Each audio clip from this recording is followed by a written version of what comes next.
المصطفى وعلى آله المجتبى وأصحابه النجبى. اللهم صل على سيدنا محمد النبي الأمي الهاشمي وعلى آله وأصحابه نجوم الهدى. أما بعد فقد قال الله تبارك وتعالى في القرآن المجيد والفرقان الحميد. أعوذ بالله من الشيطان الرجيم. بسم الله الرحمن الرحيم. لمسجد أسس على التقوى من أول يوم أحق أن تقوم فيه رجال يحبون أن يتطهروا والله يحب المطهرين. قال النبي صلى الله عليه وسلم: من آذى أهل المدينة يذوب كما يذوب الملح في الماء أو كما قال النبي صلى الله عليه وسلم. صدق الله العلي العظيم وصدق رسوله النبي الكريم ونحن على ذلك لمن الشاهدين ومن الشاكرين والحمد لله رب العالمين. رب اشرح لي صدري ويسر لي أمري واحلل عقدة من لساني يفقهوا قولي. سبحانك لا علم لنا إلا ما علمتنا إنك أنت العليم الحكيم. برادران اسلام، واجب الاحترام بزرگوں، دوستوں، بھائیوں، عزیز نوجوانوں، محترمہ مائیوں، بہنوں، اللہ تعالیٰ کے کلام مقدس میں سے آیات مبارکہ اور آقا انعامدار حبیب کبریا سیدنا محمد مصطفیٰ وعلی آلہ واصحابہ وسلم تسلیما کثیرا کثیرا کے فرامین مبارکہ سے ایک حدیث تلاوت کی ہے. دعا فرمائیں کہ اللہ تعالیٰ اس عاجز کو مال اہل صحت، عافیت کاملہ عاجلہ دائمہ اور حق بات بیان کرنے کی توفیق عطا فرمائیں. آپ کو حق سننے سمجھنے کی، ہم سب کو حق پر چلنے کی توفیق عطا فرمائیں. پروردگار عالم اپنی رحمت سے تمام آنے والوں کی حاضری، حج، عبادات، زیارات، صدقات، خیرات منظور و مقبول فرمائیں. حضرات بیٹھ جائیں، جو کھڑے ہیں مہربانی فرما کے بیٹھ جائیں. اللہ کے حرم میں کھڑے ہو کے کیمرے میں تماشا لگتا ہے کہ کیا پتہ نہیں جلوس کھڑا ہے کیا ہے. آرام سے جہاں بھی کھڑے ہیں بیٹھ جائیں، انشاءاللہ آواز پہنچ جائے گی. لیکن وہ حاجی کیا جو بات مان لے، ستون ہل سکتا ہے، حاجی نہیں ہل سکتا. ستون تو ہو سکتا ہے کہ اپنی جگہ سے ہل جائے، لیکن حاجی جہاں کھڑا ہو گیا زمین جنبت نے جنبت گل محمد. تو میں نے صاحب کا دروس میں فضائل مدینہ منورہ، اسماء مدینہ منورہ، مقامات مقدسہ مدینہ منورہ، مشاعر مدینہ منورہ کے بارے میں ذکر کیا تھا. آج کی جو آیت میں نے تلاوت کی ہے اس کا تعلق ہے مسجد نبوی سے. سب سے مدینہ میں افضل جو ہے وہ تو مسجد نبی صلی اللہ علیہ وسلم. حضور صلی اللہ علیہ وسلم نے جب مسجد بنانے کا ارادہ فرمایا تو دو یتیم لڑکے تھے، سہل اور سہیل ان کا نام تھا. یہ زمین ان کی تھی. حضور پاک نے ان کو بلایا، فرمایا کہ بھی میں مسجد بنانا چاہتا ہوں، اس زمین کی قیمت کرو. انہوں نے کہا حضور جب آپ ایک اچھے کام میں لگانا چاہتے ہیں ہم بغیر قیمت کے دینے کے لیے تیار ہیں. اور میں نہیں، بغیر قیمت کے نہیں.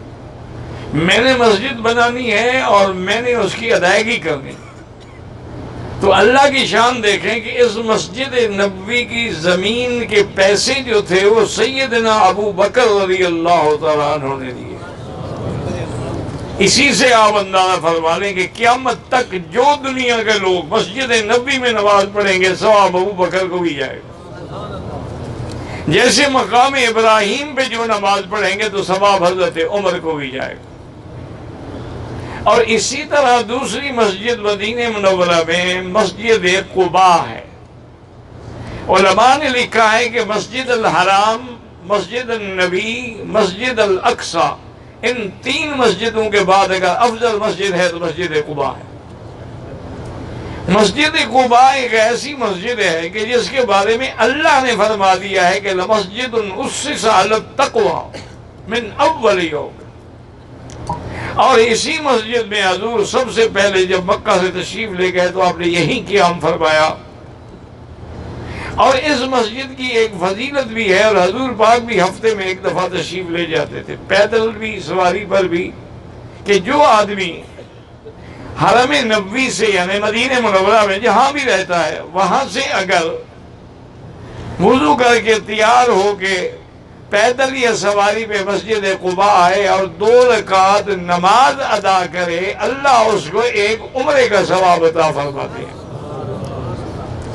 دیکھیں نا، مکے والے تو عمرہ کر لیتے ہیں مسجد عائشہ سے، جیرانہ سے، طائف سے، جحفہ سے، حدیبیہ سے، عرفات سے، لیکن مدینہ منورہ میں تو عمرہ نہیں تھا نا، ان کو بدلے میں اللہ نے یہ دے دیا کہ اگر آپ نے 2 رکعت نماز ادا کی تو آپ کو پورے عمرے کا ثواب ملے گا۔ تو یہ مسجد قباء ہے۔ اس کے بعد جب حضور تشریف لے آئے راستے میں، تو راستے میں قبیلہ سالم کے لوگ آباد تھے۔ انہوں نے عرض کیا کہ حضور آپ نے بنی عوف میں اتنا دن قیام فرمایا اور مسجد بھی بنائی، مہربانی کر کے ہمارے پاس بھی 2-3 دن قیام فرما دے تاکہ ہمیں بھی برکت حاصل ہو۔ تو حضور وہاں رہے اور پھر آپ نے وہاں جمعہ بھی پڑھایا، تو وہاں مسجد بنائی گئی جس کا نام ہی مسجد جمعہ ہو گیا۔ تو یہ مسجد بنی عوف میں ہے۔ اور اسی طرح مسجد غمامہ ہے۔ مسجد غمامہ بادل، غمام کہتے ہیں بادل کو۔ حضور نماز استسقاء کے لیے نکلے، اللہ کی شان ہے کہ آپ نے دعا فرمائی کہ فوراً بادل برس پڑے، تو اس مسجد کا نام مسجد غمامہ ہے۔ آج بھی وہ موجود ہے انبریہ کے علاقے کے اندر۔ اچھا، اس کے ساتھ ہی مسجد ابو بکر ہے، اس کے ساتھ ہی مسجد عمر ہے، اور مسجد غمامہ کے پیچھے جو ہے وہ مسجد عثمان ہے، اس کے پیچھے جو ہے وہ مسجد بلال ہے۔ یہاں میں نے حضور نے مسجد نہیں بنائی، حضرت بلال کا گھر تھا، لیکن انہوں نے نماز کے لیے جو جگہ بنائی تھی بعد میں الحمدللہ بطور یادگار وہ بھی مسجد بن گئی۔ اور اسی طرح مسجد قبلتین ہے، آج بھی وہاں علامات موجود ہیں، یعنی ایک قبلہ کعبہ کی طرف اور ایک مسجد اقصی کی طرف نشان لگے ہوئے ہیں، لیکن اب وہاں نماز پڑھنا جو ہے وہ منع ہے، چونکہ اللہ نے حکم دے دیا۔ حضور صلی اللہ علیہ وسلم کی تمنا تھی، آپ مکے میں جب نماز پڑھتے تھے نا تو رکن یمانی اور حجر اسود کے درمیان میں کھڑے ہوتے تھے تاکہ آپ کا رخ جو ہے مسجد اقصی کو، لیکن یہ کعبہ بھی درمیان میں آ جائے۔ جب آپ مدینہ شریف تشریف لے گئے تو اس کعبے کو تو پشت ہو گئی، اس کی طرف تو رخ ہو نہیں سکتا تھا، تو حضور دعا مانگتے تھے اللہ تبارک و تعالیٰ سے، لیکن وہ دعا بھی عجیب تھی۔ میرا مدنی بھی شان والا، آپ کی دعائیں بھی شان والی ہیں۔ آپ نظر اٹھاتے اور پھر جھکا لیتے، دل میں تمنا ہوتی کہ یا اللہ میں ملت ابراہیم پہ ہوں، میں ولد ابراہیم پہ ہوں، تو اگر مجھے مہربانی فرما کے کعبہ ابراہیم کی طرف نماز پڑھنے کا حکم عطا فرما دے تو میری دلی تمنا پوری ہو جائے گی۔ تو اللہ نے اس کو قرآن میں فرمایا قَدْ نَرَىٰ تَقَلُّبَ وَجْهِكَ فِي السَّمَاءِ فَلَنُوَلِّيَنَّكَ وَجْهَكَ قِبْلَةً تَرْضَاهَا فَوَلِّ وَجْهَكَ شَطْرَ الْمَسْجِدِ الْحَرَامِ۔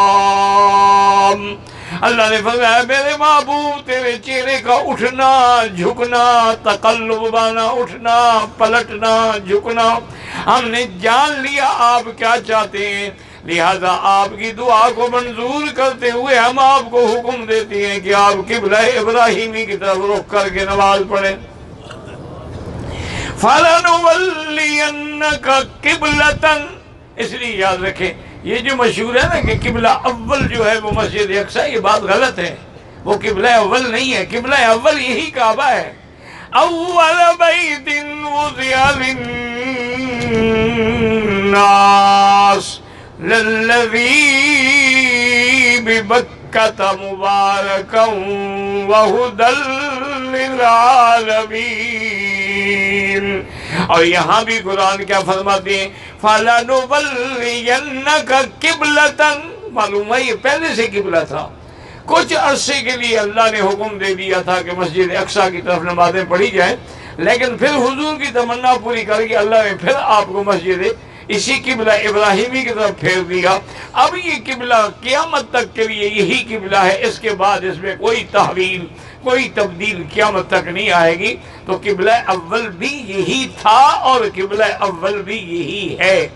لیکن یہاں آپ غور کریں کہ حضور نے تو قبلہ مانگا تھا، اللہ نے فرمایا بھی کہ قبلہ، لیکن جب حکم دیا چہرہ پھیرو، پھر یہ نہیں فرمایا کہ کعبے کی طرف پھیرو، قبلے کی طرف، فرمایا نہیں، فَوَلِّ وَجْهَكَ شَطْرَ الْمَسْجِدِ الْحَرَامِ، میرا محبوب مسجد الحرام کی طرف رخ کر کے نمازیں پڑھو۔ اللہ نے اپنے بندوں پہ احسان کر دیا، اگر کعبے کی پابندی لگا دیتے تو باہر کے ملک والے عین تعین کعبے کی نہ کر سکتے۔ جب مسجد الحرام تو پورا مکہ مسجد الحرام ہے، اب جب ادھر رخ ہو گیا تو نماز ٹھیک ہو گئی، ضروری نہیں کہ عین کعبے میں ہو، اگر کعبہ سامنے ہے تو پھر عین کعبہ ہو، لیکن اگر باہر آپ کھڑے ہیں تو پھر پوری مسجد کعبہ ہے، اور اگر دوسرے ملک میں ہیں تو پورا حرم مکہ جو ہے وہ سب کعبہ ہے۔ اس لیے فرمایا فَوَلِّ وَجْهَكَ شَطْرَ الْمَسْجِدِ الْحَرَامِ۔ اب یہاں پر یاد رکھیں کہ عام مشہور بات جو ہے وہ یہی ہے کہ مسجد قبلتین جو ہے نا وہاں یہ حکم نازل ہوا، یہ بات درست نہیں ہے۔ یہ حکم مسجد نبوی میں اللہ کے نبی پہ نازل ہوا ہے۔ وہ ایک واقعہ یوں ہوا کہ یہ صحابی یہ حکم سن کے دیکھ کے اس مسجد کے قریب گزرے تو وہاں لوگ نماز پڑھ رہے تھے مسجد اقصی کی طرف، تو کھڑے ہو گئے، انہیں آواز دی، انہوں نے کہا میں ابھی حضور کی طرف سے آ رہا ہوں، اللہ نے کعبہ ابراہیمی کا حکم دے دیا ہے۔ تو انہوں نے فوراً اپنا رخ جو تھا وہ مسجد اقصی سے ہٹا کے قبلہ ابراہیمی کی طرف کر دیا، اس لیے اس کو قبلتین کہتے ہیں۔ حکم جو ہے وہ مسجد نبوی میں نازل ہوا تھا، اور اس سے علماء نے مسئلہ نکالا کہ اگر صحابی ہے تو صحابی سچے ہوتے ہیں، کیونکہ صحابہ جتنے ہیں کلہم صدوق و عدول، تمام صحابہ سچے بھی ہیں اور عادل بھی ہیں، تو اگر ان میں ایک بھی خبر دے تو اس پر ہمیں عمل کرنے کی اجازت ہے۔ خبر دینے والا ایک تھا لیکن پوری جماعت نے اپنا رخ جو تھا وہ بدل دیا، تو اس لیے یاد رکھیں کہ یہ مسجد قبلتین ہے۔ اور اسی طرح ایک مسجد اجابہ ہے، وہ اب بھی موجود ہے، بہت ساری مسجدیں تو اب نہیں رہی، لیکن مسجد اجابہ اب بھی موجود۔ یہ مسجد جو ہے یہاں حضور نے نماز پڑھی اور نماز کے بعد آپ نے بڑی لمبی دعا کی، اور بعض روایات میں ہے کہ سجدے میں ہی آپ نے بڑی لمبی دعا کی، صحابہ گھبرا گئے کہ اتنی دیر سجدہ۔ جب حضور اٹھے نماز سے فارغ ہوئے تو فرمایا صحابہ سے کہ میں نے آج اللہ سے 3 دعائیں مانگی ہیں، اللہ نے میری 2 دعائیں جو ہیں وہ تو منظور کر دی ہیں۔ ایک دعا تو میں نے یہ مانگی کہ یا اللہ میری امت کو کسی عذاب خسف سے یا غرق سے ہلاک نہ کر دینا جیسے پہلی امتیں ہلاک ہوئی، اللہ نے میری یہ دعا قبول فرما لی ہے۔ لیکن ایک دعا جو میں نے مانگی کہ یا اللہ میری امت میں اتحاد و اتفاق ہو اور اختلاف نہ ہو، یہ دعا منظور نہیں ہوئی، کیونکہ اللہ کی حکمت ہے کہ یہ اختلاف رہے گا، کیونکہ اگر اختلاف نہ ہو تو پھر حق اور باطل کی پہچان کیسے ہوگی؟ اس لیے دن بھی ہوگا رات بھی ہوگی، نور بھی ہوگا ظلمت بھی ہوگی، حق بھی ہوگا باطل بھی ہوگا، ساتھ صدق بھی ہوگا کذب بھی ہوگا، تبھی تو امتحان ہوگا۔ اگر ساری دنیا میں صرف صدق ہو تو امتحان کیسے ہو سکتا ہے؟ اس لیے اس مسجد کا نام مسجد اجابہ ہے۔ اور اسی طرح ایک مسجد ہے جس کا نام مسجد بنی نذیر بھی ہے، اور مسجد بنی نذیر الگ ہے۔ وہاں حضور نے جب بنو نذیر کا محاصرہ کیا تو وہاں نماز پڑھی، اور مسجد بنی قریظہ الگ ہے۔ بنی قریظہ کا جب محاصرہ کیا تو 3 دن حضور وہاں نماز پڑھتے رہے، تو وہاں بھی مسجد بنی، اس کا نام بھی مسجد بنی قریظہ ہو گیا۔ اور ایک مسجد فضی ہے، مسجد فضی جو ہے نا، فضی کہتی ہیں کھجور کی نبیذ کو، کھجور کو بھگو دیا اور اس کے بعد اس کا پانی پیتے رہے۔ تو اللہ کی شان یہ ہے، اس وقت تک شراب حرام نہیں ہوا تھا، صحابہ شراب پی رہے تھے، اللہ کے حکم آ گیا تو انہوں نے سارے مٹکے توڑ دیے، شراب بہا دیا نبی، اسی لیے اس مسجد کا نام مسجد الفضی ہو گیا ہے۔ اسی طریقے سے اللہ تعالیٰ مساجد 7 ہیں جو خندق کے موقع پر حضرت سلمان فارسی نے مشورہ دیا تھا کہ یا رسول اللہ، ہمارے ملک میں جب جنگ ہوتی تھی تو دشمن کی حفاظت کے لیے خندق کھود دیتے ہیں تاکہ دشمن عبور نہ کر سکے، تو حضور وہاں خندق کھودتے رہے۔ اور خدا کی شان یہ ہے کہ خندق کھودنے میں حضور خود شریک رہے، یعنی آپ خود بھی مٹی اٹھاتے تھے جیسے صحابہ اٹھا رہے تھے، آپ بھی پتھر توڑتے تھے اور کھدائی کرتے تھے جیسے صحابہ کر رہے تھے۔ حضور صلی اللہ علیہ وآلہ وسلم اللہ تعالیٰ سے دعائیں بھی مانگ رہے تھے، اور یہ وہی مقام ہے کہ جس پہ صحابہ نے آ کے عرض کیا کہ یا رسول اللہ، اب بھوک سے ہم اتنے تنگ آ چکے ہیں کہ دیکھیں ہم نے پیٹ پہ پتھر باندھا ہوا ہے تاکہ آنتیں سیدھی رہیں، وہ ٹیڑھی نہ ہو جائیں۔ حضور نے اپنا قمیص اٹھایا، فرمایا دیکھو تم نے تو 1 پتھر باندھا، میں نے 2 پتھر باندھے ہوئے۔ صلی اللہ علیہ وسلم نام آئے دروشی بھی نہیں پڑھتے ہو، اللہ کے بندے کی عادت ہوگی آپ لوگوں کو، جب بھی نام آئے فوراً پڑھا، پورا درود نہ پڑھ سکو تو صلی اللہ علیہ وسلم اتنا تو پڑھ لیا کریں۔ حضرت جابر سے برداشت نہ ہوا، رضی اللہ عنہ گھر آئے اور بیوی سے پوچھا کہ گھر میں کچھ ہے، اس نے کہا ہاں گوشت بھی ہے، آٹا بھی ہے، لیکن زیادہ سے زیادہ 4 یا 5 آدمیوں کے لیے ہوگا۔ انہوں نے کہا میں نے آج حضور کی بھوک کا عالم دیکھا ہے، میں برداشت۔ انہوں نے کہا ایسا کرو، حضور پاک کو جا کے کہہ دو اور یہ بھی بتلا دو کہ حضور گھر میں 5 آدمیوں کے کھانے کا انتظام ہے، آپ 5 آدمیوں کو لے کے تشریف لے جائیں۔ تاکہ بی بی کا خیال یہ تھا کہ خلفائے راشدین 4 وہ ہیں، 5ویں خود حضور صلی اللہ علیہ وسلم ہو جائیں گے۔ جب آ کے انہوں نے اطلاع دی تو حضور نے فوراً اپنے وہ اوزار کھدائی کے پھینک دیے اور فرمایا ہلموا الی دعوت جابر، سب چلو دعوت ہے جابر کی۔ اب حضرت جابر کہتے ہیں میرے تو ہوش اڑ گیا، 1500 آدمی تھا، میں تو گھبرا گیا کہ گھر میں 5 آدمی کا کھانا ہے اور حضور نے سب کو دعوت دے دی ہے۔ میں جلدی سے دوڑ کے گھر آیا، پریشان دیکھا مجھے بیوی نے، لیکن وہ بیوی ابھی تو ایمان والی تھی نا، وہ مومنہ تھیں، صالحہ تھیں، صادقہ تھیں۔ انہوں نے کہا کیا بات ہے جابر؟ میں نے کہا میں نے 5 آدمی کی دعوت دی، حضور تو سب کو لا، فرمایا تم نے بتا دیا تھا؟ اور نے کہا میں نے بتا دیا کہ حضرت 5 آدمی، فرمایا پھر بلانے والا جانے اس کا خدا جانے، تم کیوں گھبراتے ہو؟ پھر ہمیں گھبرانے کی کیا ضرورت ہے؟ ہم نے تو نہیں بلایا، ہم نے بتا دیا، لیکن حضور نے بلایا، اب حضور جانے، حضور کا رب جانے۔ آئے حضور پاک نے آگے دم بھی فرمایا، ہانڈی میں لعاب بھی ڈالا، آٹے میں لعاب بھی ڈالا، پھر حکم دیا کہ اب ہانڈی اور روٹیاں پکانی شروع کرو، اور صحابہ کو حکم دیا کہ 10 آدمی کی جماعت بیٹھ جائے، اور جابر سے کہا کہ ان کو دیتے جاؤ اور اللہ کا نام لے کے بس اللہ سے دعائیں مانگتے جاؤ۔ تو حضرت جابر فرماتے ہم دیتے گئے 1500 کے لشکر نے کھانا کھا لیا، اب دیگچی اسی طرح بھری ہوئی ہے اور آٹا بھی اسی طرح بچا ہوا۔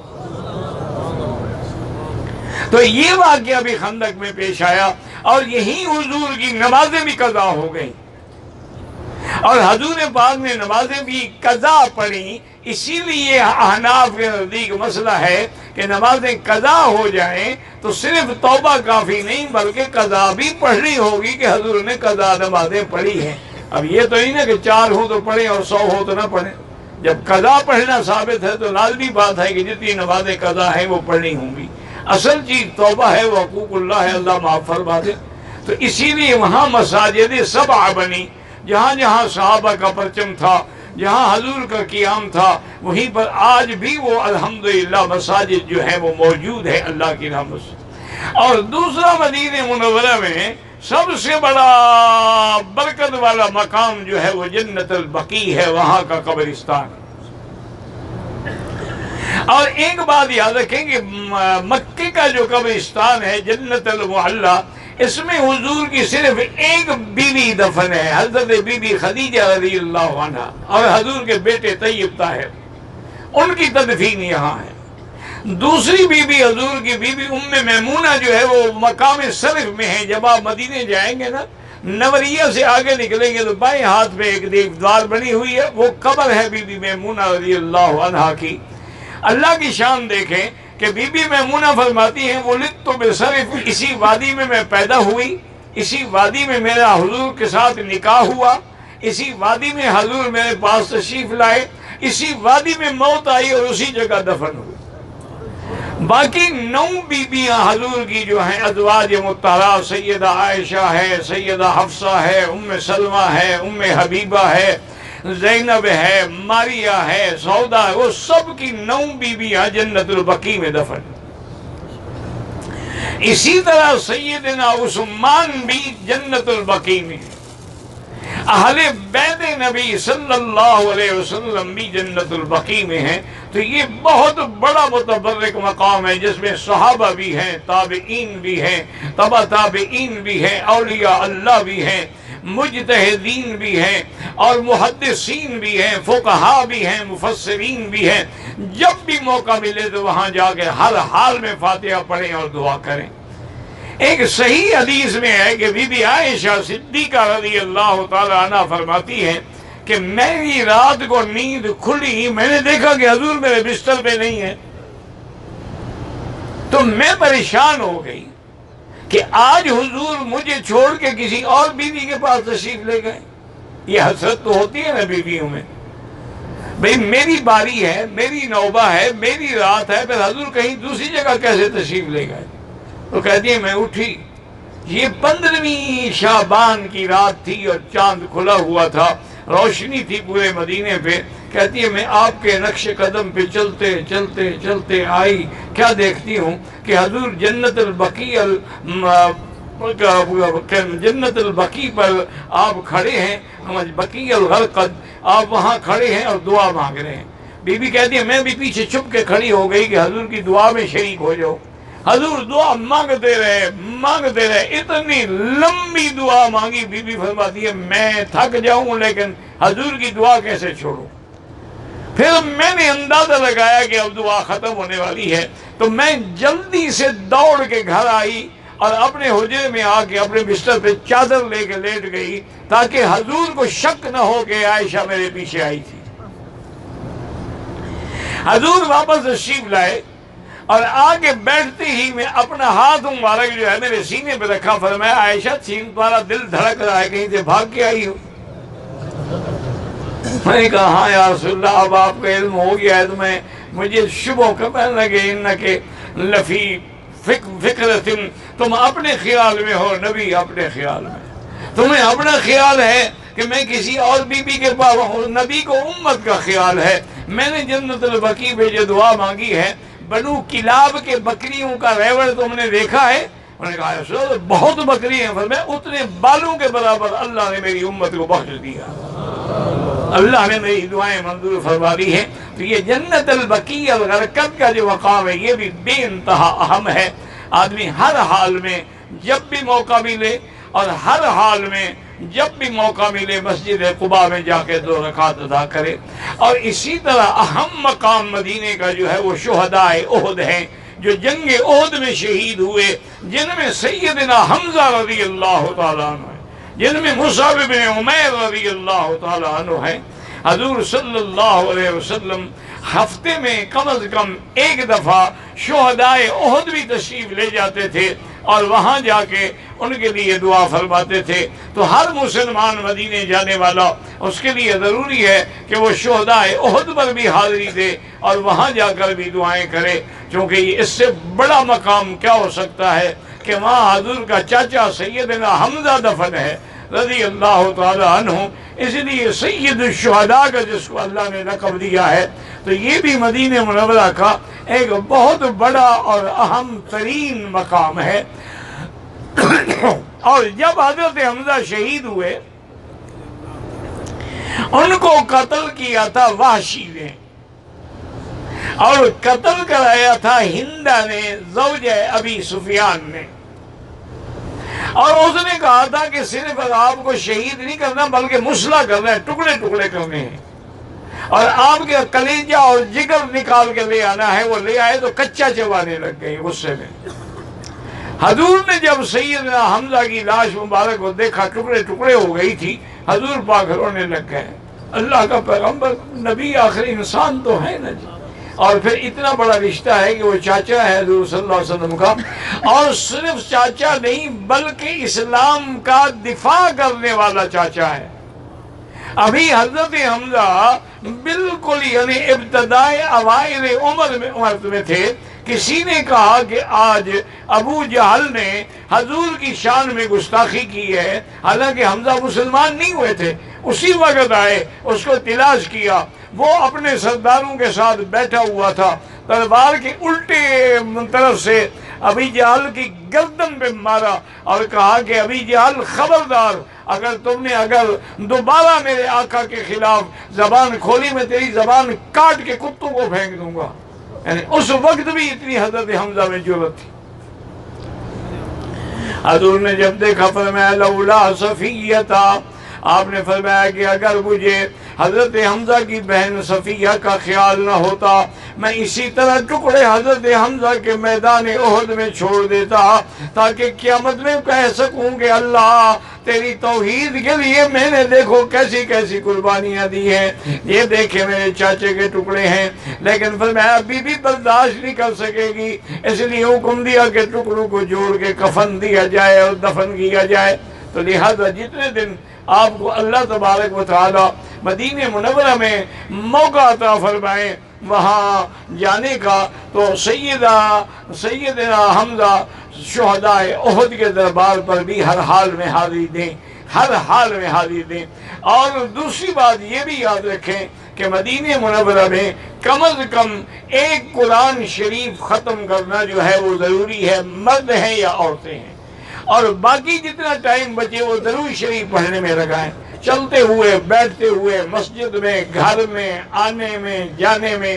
تو جتنی آپ زیادہ درود پڑھیں گے اتنی حضور صلی اللہ علیہ وسلم کا تقرب جو ہے وہ حاصل ہوگا، اتنی حضور صلی اللہ علیہ وسلم کی قربت حاضر ہوگی۔